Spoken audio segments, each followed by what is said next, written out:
Assalamualaikum warahmatullahi wabarakatuh. Selamat pagi Bapak Ibu.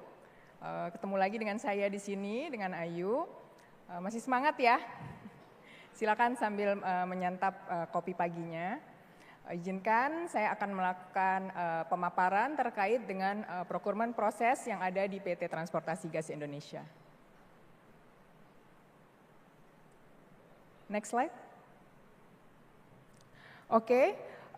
Procurement proses di PT Transportasi Gas Indonesia itu kami bagi ke dalam 6 sesi ya. Pertama adalah tentunya vendor prakualifikasi. Nah, mungkin ini sudah dilakukan oleh Bapak Ibu semua. Cuma mungkin nanti pada next slide akan kami ingatkan hal-hal yang perlu diupdate agar Bapak Ibu tetap eksis di dalam vendor list kami. Kemudian yang kedua adalah seleksi atas pekerjaan yang kita butuhkan untuk penyedia. Ini akan dibagi kepada internal dari vendor list dan kemudian juga proses tender yang biasanya kita open. Ini nanti juga ada di slide berikutnya. Kemudian setelah kita mendapatkan penyedia, maka kita akan membuatkan perjanjiannya, yaitu adalah PO dan kontrak, di mana ini nanti akan didetailkan pemaparannya oleh Ibu Indria dari legal manager kami. Kemudian juga pelaksanaan PO dan kontrak, dan di pelaksanaan PO dan kontrak ini kita tidak bisa mengesampingkan untuk aspek-aspek safety yang nanti juga akan didetailkan pemaparannya oleh Pak Rudolf dari HSE manager kami. Kemudian dalam pelaksanaan pekerjaan dan penyelesaian pekerjaan tentunya ada proses invoice dan payment yang nanti juga akan dipaparkan oleh Bapak Anwar selaku finance manager. Juga setelah kontrak itu selesai, kami akan memberikan kontrak close out dan evaluasi atas kinerja Bapak Ibu sebagai penyedia. Itu mungkin sekilas mengenai gambaran proses procurement di PT Transportasi Gas Indonesia. Next. Nah, ini adalah data-data yang kita butuhkan untuk proses prakualifikasi rekanan agar Bapak Ibu terdaftar di vendor list kami dan diundang dalam internal seleksi. Ini Bapak Ibu sepertinya sudah melakukan hal ini ya dan sudah lulus di prakualifikasi. Yaitu pertama adalah pendaftaran dan surat pernyataan yang kita mintakan, di mana surat pendaftaran rekanan itu meliputi subbidang yang sesuai dengan pengalaman dan bidang usaha Bapak Ibu.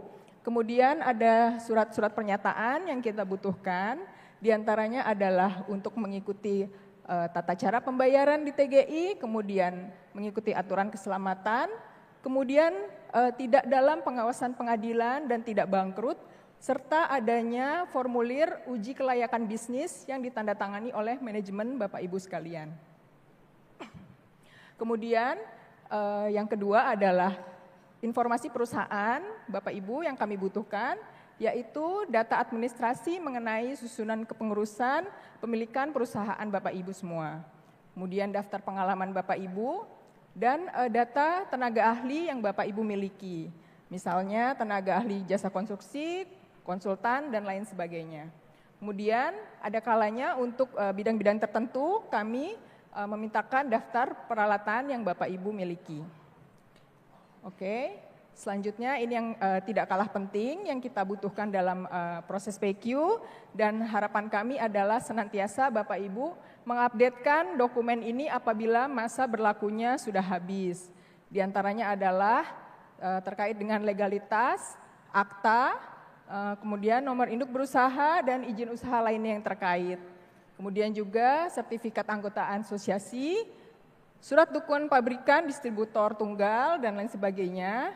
Kemudian juga SKUP atau surat kemampuan usaha penunjang di bidang migas, yang tentunya masih berlaku. Nah, yang selanjutnya adalah terkait dengan perpajakan dan keuangan, di mana untuk melihat kepatuhan Bapak Ibu di bidang pajak ini, kami membutuhkan bukti-bukti pembayaran pajak. Nah, sekarang ini lebih mudah ya Bapak Ibu dengan adanya surat keterangan fiskal gitu. Kemudian juga laporan keuangan dan rekening koran yang masih aktif dari perusahaan Bapak Ibu semua. Nah, ini juga yang baru kita terapkan di tahun lalu, yaitu terkait dengan penerapan CSMS di PT Transportasi Gas Indonesia, di mana Bapak Ibu dimintakan untuk mengisi kuesioner yang berkaitan dengan HSSE dan menyertakan bukti-bukti pendukungnya.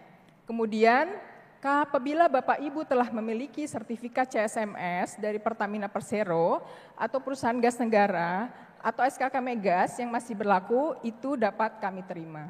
Dan selanjutnya adalah ISO 45001. Ini tidak wajib ya Bapak Ibu, optional jika ada, ini lebih kami apresiasi. Nah, untuk update-update data sini, Bapak Ibu dapat melakukan email ke pq.pngs@tgi.co.id. Seperti itu. Mungkin next. Selanjutnya adalah terkait dengan proses pengadaan yang ada di PT Transportasi Gas Indonesia yang tadi saya sebutkan di slide pertama, di mana proses pengadaan ini kita bagi ke dalam internal selection dari vendor master list, kemudian juga nanti selanjutnya ada proses tender. Nah, apa sih proses selection dari internal vendor ini tahapannya? Jadi pertama-tama adalah kita melakukan undangan melalui sistem e-proc berdasarkan subbidang yang Bapak Ibu miliki dan juga resiko pekerjaan yang telah Bapak Ibu submit ke kami melalui CSMS tadi gitu. Nah, tahapannya adalah seperti ini. Pertama adalah invitation atau undangan melalui sistem kami e-proc gitu. Jadi kalau Bapak Ibu menerima undangan pekerjaan tertentu, kemudian kami ada buat due date gitu ya, 3 hari, ini biasanya untuk keagenan gitu ya, atau kalau misalnya pekerjaan-pekerjaan yang bisa dilakukan oleh kayak semacam lelang kecil gitu ya, ini kita catatkan waktu itu 5 hari paling lambat Bapak Ibu dapat atau harus sudah mensubmit penawaran kepada email teman-teman procurement. Nah, memang kami belum menggunakan sistem e-proc untuk submission penawaran di internal proses, kami masih dalam tahap pengembangan. Selanjutnya, setelah kami menerima penawaran dari Bapak Ibu, tentunya kami melakukan proses evaluasi, kemudian klarifikasi atas penawaran yang Bapak Ibu sampaikan, juga adanya proses negosiasi. Setelah itu kami akan melakukan award, dan selanjutnya akan dilanjutkan dengan pembuatan purchase order atau PO untuk barang, kemudian juga untuk kontrak. Nah, untuk kontrak ini kami disupport oleh legal department kami. Nah, mungkin hal-hal yang kami tekankan di sini adalah agar dalam mensubmit penawaran, Bapak Ibu itu melengkapi form 1-6 yang kita buatkan natifnya di dalam email permintaan penawaran. Kemudian yang baru adalah mengenai komitmen TKDN yang mulai kita terapkan tahun ini. Nah, nanti di akhir sesi Bapak Ibu yang ingin mendapat penjelasan lebih lanjut mengenai hal ini, mungkin dapat mengikuti coaching klinik ya Bapak Ibu sekalian, apa-apa yang ingin ditanyakan atau dikonsultasikan kepada procurement department. Kemudian juga dalam submit penawaran itu, jangan lupa dibaca dengan cermat Bapak Ibu mengenai term of reference atau TOR. Ada persyaratan-persyaratan tertentu misalnya pengalaman, kemudian tenaga ahli, kemudian juga ketentuan-ketentuan lain yang dipersyaratkan di dalam TOR tersebut. Nah, dari situ dikirimkan melalui email secara lengkap dalam satu folder atau soft copy.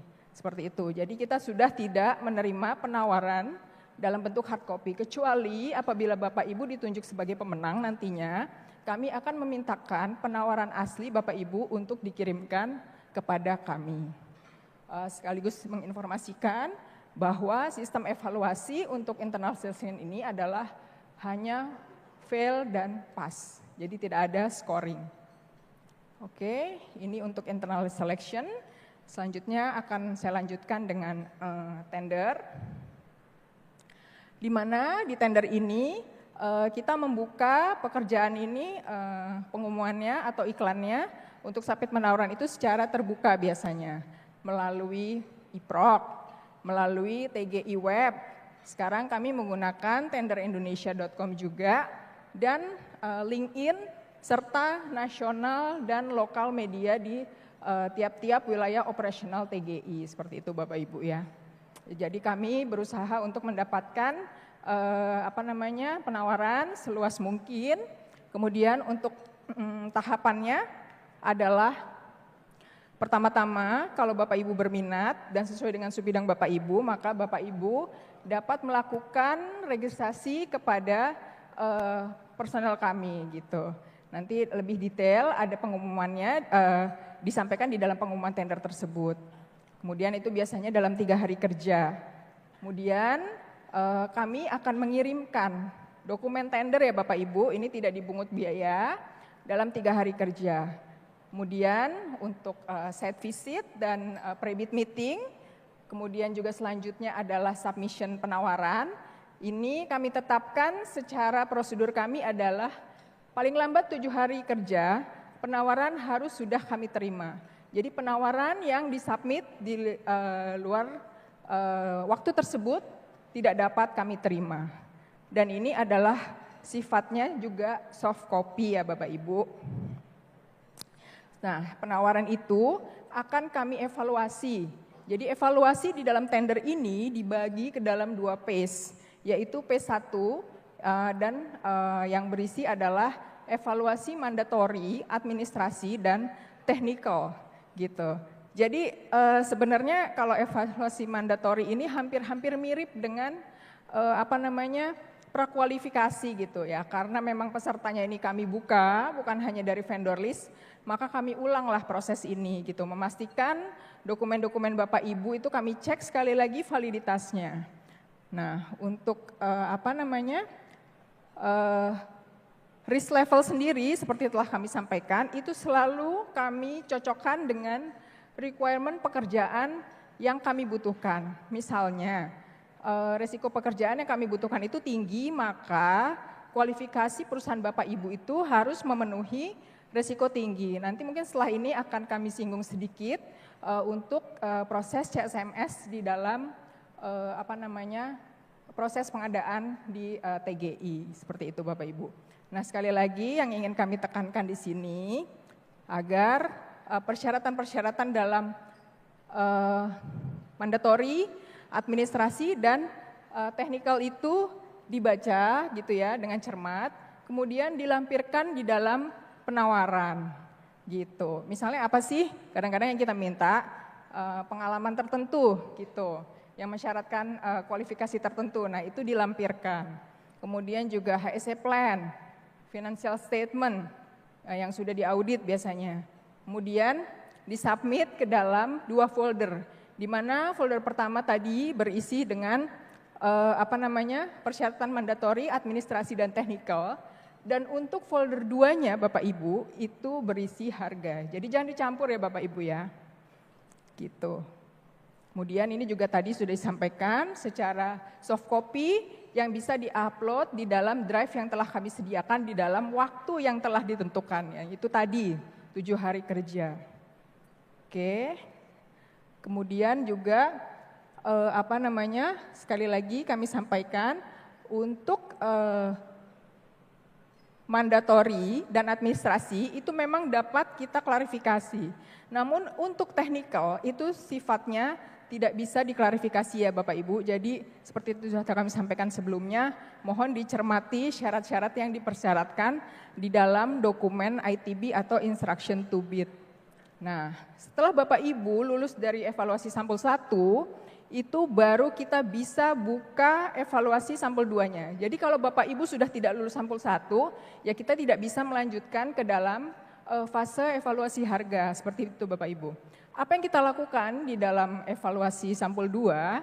Sampel 2 itu biasanya kita mengadakan klarifikasi atas penawaran-penawaran yang Bapak Ibu sampaikan. Misalnya analisa kewajaran harga, dan kemudian kita juga melakukan negosiasi. Nah, hasil tender tersebut tidak serta-merta dapat kita award Bapak Ibu, kami harus melaporkan ke manajemen terlebih dahulu, kemudian setelah mendapat approval, baru kami akan merilis masa sanggah selama 2 hari kerja. dan baru dapat dilakukan award. Seperti itu ya Bapak Ibu. Next. Oke, ini adalah sekilas proses CSMS. Di sini yang lebih saya highlight adalah mengenai CSMS untuk seleksi di dalam pengadaan.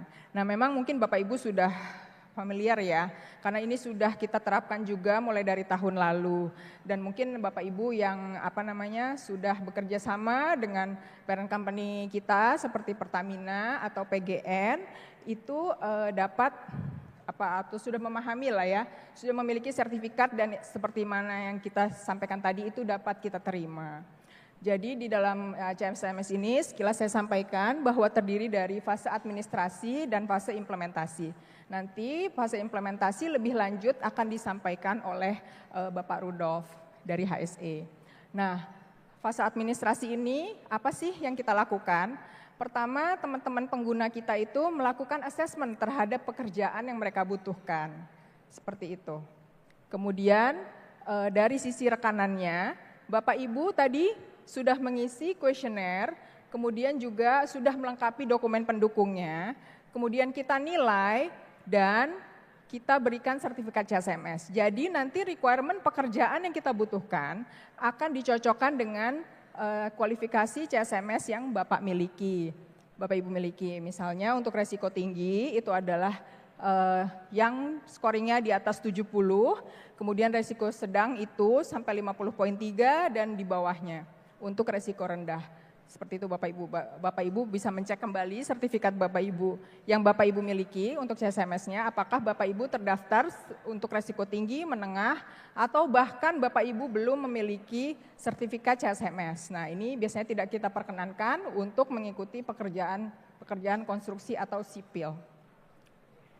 Untuk data-data update terkait CSMS, apabila sekarang misalnya Bapak Ibu sudah memiliki prosedur terkait tanggap darurat, dulunya belum, atau sebagainya. Nah, itu dapat diupdatekan melalui email csms@tgi.co.id. Seperti itu. Kemudian, next. Nah, setelah selesai melakukan pekerjaan di PT TGI, Bapak Ibu, kami akan melakukan evaluasi kinerja. Gitu ya. Dan ini ada potensi-potensi sanksi yang kita berikan apabila Bapak Ibu tidak dapat menyelesaikan pekerjaan yang dikontrakkan itu secara komplit gitu. Ya, ini kami bagi dalam 3. Ini kayaknya common ya, diterapkan di perusahaan lain juga. Di mana untuk sanksi berat itu 2 tahun apabila pelanggarannya itu terkait dengan KKN, kemudian pemalsuan data atau fatal accident atau kecelakaan. Kemudian pengabaian kewajiban yang memiliki impact fatal terhadap operasional TGI. Atau Bapak Ibu dikenakan sanksi yang menengah itu secara berulang-ulang gitu. 2 kali pengulangan maka akan dikenakan sanksi yang berat. Kemudian untuk sanksi yang sedang itu dikenakan sanksi 1 tahun tidak dapat mengikuti proses pengadaan di PT Transportasi Gas Indonesia apabila Bapak Ibu melakukan intimidasi. Kemudian Bapak Ibu mundur setelah award, kemudian Bapak Ibu mengalami delay atau keterlambatan yang fatal dalam penyelesaian pekerjaan dan berdampak terhadap operasional TGI. Kemudian tidak dapat memenuhi seluruh pelaksanaan kontrak, kemudian juga dikenakan sanksi yang ringan untuk kedua kalinya.